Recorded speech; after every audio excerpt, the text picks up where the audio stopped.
Assalamualaikum warahmatullahi wabarakatuh. Madayaw ug maayong adlaw kaninyong tanan. Magandang araw sa inyong lahat. Mga kababayan, ang tinatamasa nating kalayaan ngayon ay bunga ng tunay at wagas na pagmamahal ng mga bayaning Pilipino sa ating bansa at ang magiting nilang paninindigan laban sa pang-aalipin ng mga dayuhan. Sa kanilang mga sakripisyo at pagbubuwis ng buhay ay natamasa natin ang kalayaan at namuhay tayo bilang bansang isinusulong ang sariling adikain, interes o pangarap.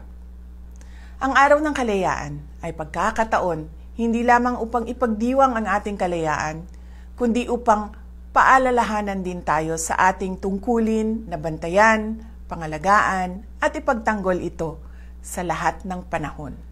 Paglapastangan sa alaala ng ating mga bayani ang pagyakap sa kultura ng pagkaalipin. Paglapastangan sa diwa ng kalayaan ang pagsasawalang bahala sa paghihirap ng maraming pamilyang Pilipino at ang paglabag sa mga karapatan at sa batas. Kabilang sa mga hamon sa ating kalayaan ay ang pagmamalabis at katiwalian sa gobyerno, laganap na droga, problema sa edukasyon, kahirapan at gutom.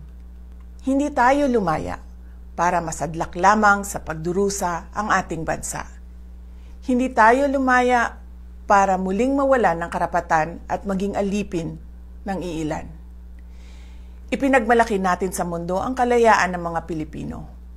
Huwag nating isuko ang kalayaang ito sa mga taksil at walang malasakit sa ating mamamayan at sa ating bayan. Patuloy nating ipagtanggol ang ating kalayaan at kinabukasan mula sa mga mapang-alipin. Ang lahat ng ginagawa natin ay para sa Diyos, sa bayan at sa bawat pamilyang Pilipino. Syukran.